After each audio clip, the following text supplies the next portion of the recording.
Why are there some emotions that when we encounter, we just cannot be with, no matter how much meditation practice we do, how much self inquiry, how much self help, how much emotional integration we do, and yet we still come up against like really challenging, difficult emotions, often in social situations where we're talking with someone and it's very difficult to maintain a sense of equipoise and we end up putting on a front, or a part of us just hates how we're feeling, whether it be a certain emotion. Maybe it's anger for you. You can't stand people who are angry. Maybe it's fear. You can't stand it when you're you're fearful, and you hate it when you get fearful. Or maybe it's like crippling sadness and grief. As soon as those emotions come online, maybe you can be with anger and fear, but then when grief comes online, you distract yourself. You go to watch Netflix, TV, which is all fine, or drink, or have the next hit, all that, all the distractions we use rather than just feeling. So I want to make this very experiential, because if you're watching these sorts of videos, the only benefit you'll get out of it is if you actually do it. If it goes straight to your head and you just think about it and it becomes another spiritual tool, it's not going to do jack shit. So there has to be an actual experiential part to these sorts of videos if you're ready for it. Or maybe there might just be an emotion that is so uncomfortable that if you're listening to this right now, you're really feeling it. You're really feeling that emotion and you just want to distract yourself. Maybe you can't let it in yet. But the invitation right now is to try and do so. Because what I'm talking about right now is equanimity and acceptance. So let's look at it right now. If there's a contracted emotion, or if there's ecstatic joy, either one is welcome here.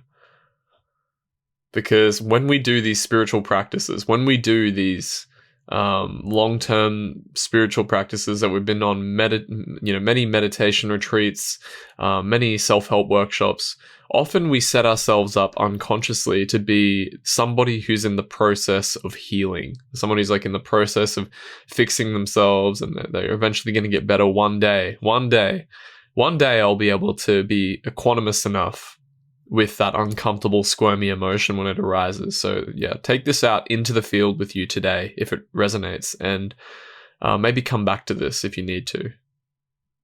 So just a short guided meditation, but let's turn inward. Let's just take a couple breaths, sinking into the chair, letting gravity take the body, letting the energy disperse down into the ground.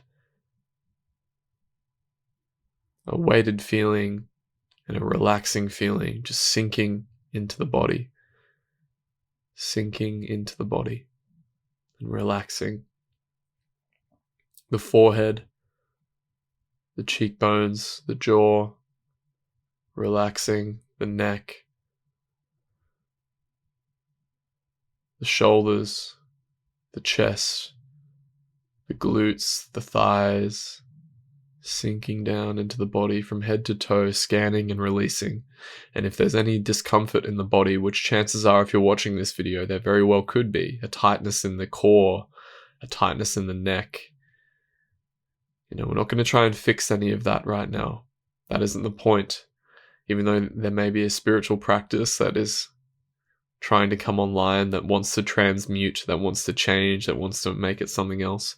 Just noticing that tendency without actually acting upon it.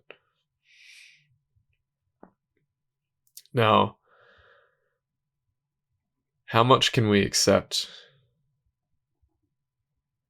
How much can we accept right now?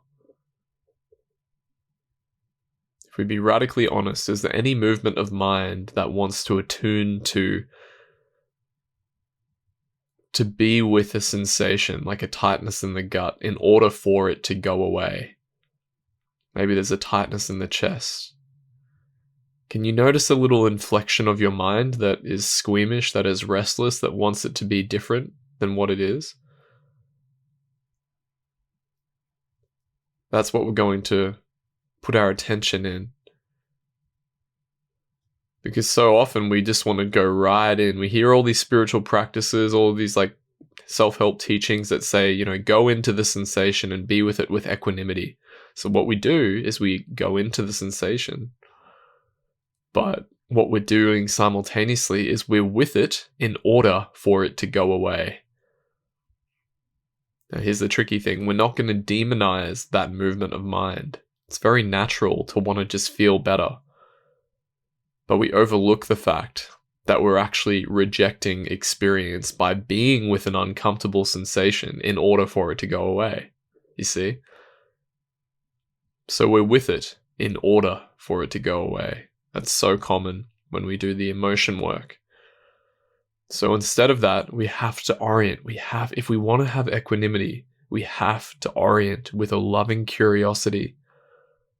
Wow, okay, everything can be accepted here. This tightness that wants to be rejected, that I want to get rid of, that's been here for, any thought we have, it's been here for so long, I can't handle it, I can't do it. So we dilate attention outward and we accept even the movement of mind that wants to make it different. That's the key. Everything is accepted. And paradoxically, in the acceptance of the not acceptance, we feel deep rest. You can start to feel deep rest. And the mind still might want to jump out of its skin and be like, no, I can't feel it. I can't do it. But just attuning to that. That's okay. Thank you for being here. Oh, but then I can't do it. No, this is too much. Yeah. Be with that. It's been here for too long. Okay, I thank you. I accept you. But this teacher said to do this. Oh, okay. I accept you. Feeling it in the body. Merging with it in the body. Seeing the thought, merging with the thought, being with the body sense, releasing, relaxing, and then relaxing the whole body again. Another deep breath. Letting the energy sink down into the body. Maybe the contraction becomes predominant when you do that. Merging with the contraction again. And breathing into it. Giving it space, giving it room. Feeling the contraction. Breathing right into it. Maybe you've been avoiding it your whole life, even with the spiritual practices and the self-help. But now we're going to go right into it and love it with curiosity. Breathing into the contraction. If tears come, if anger comes, if sadness comes, let it come. Let it just flow. Don't restrict yourself anymore. Whatever's there, if the body needs to move, if the body starts shaking, if the body starts tensing up, then be with that as it moves, as it twists, as it unwinds from the avoidance that we've been so habitually attracted to from even the spiritual practices.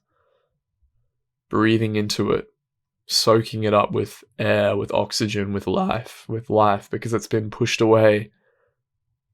It's been we're trying to transmute it, we're trying to get rid of it, we're trying to do everything we can to, all the spirituality, all everything to get away from it, to remove it from our experience. And then the mind might come in again and say, have a doubt. This isn't the way I should practice. This isn't in alignment with what I usually do. Okay, merging with that, accepting that. And then there might be a background belief, even beyond that. I want to wake up. I just want to get out of this. I can't handle this. Letting that in, accepting that. Oh, I want to get up. I want to do something else now. Accepting that. Merging with the sensation. Merging with the thought. Nothing, not a single object of attention, a single object in our experience cannot be accepted. So when we're feeling immense restlessness, immense self-hatred, immense wanting to jump out of our skin, and the body's saying, I don't want to feel it, we can accept it. We can accept that I don't want to feel this is part of the equanimity movement. Any object, any single object in our experience, without exception, breathe into it, breathe life into it, breathe acceptance into it. And you can see how we can even do emotion work from this place, because no longer are we doubting ourselves, because we're accepting the doubt. Should I be doing this practice? Should I be doing that practice? Rather, we're just breathing right into every single experience with love and curiosity, with a motive of not wanting to change it, not needing to change it. But if that incentive arrives, paradoxically, we can allow it. Everything in experience. So take that out into your day today. I'm curious to see how it goes for you. When you're talking with somebody and you otherwise would, try and resort to your spiritual practice to transmute the contraction you're feeling when you're looking them in the eyes, or you be with it as a tactical way to actually dissolve the sensation, to get away from them, so you can be with it to dissolve it and have it eradicate from your experience. Can you just be dynamically with whatever movement of mind is arising with acceptance, and then merging and dropping the story more and more? Keep dropping the story, keep dropping the thoughts, and just soaking up and breathing into the sensations in the body.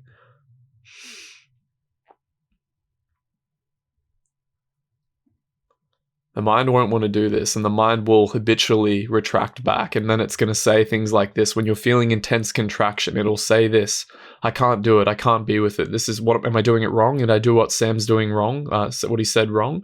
Am I doing what Sam said he said? Am I doing it wrong? And then, it's looking for solutions. So we just accept that. Oh God, the mind's going crazy right now. We accept that. Every single thing. Every single thing is accepted.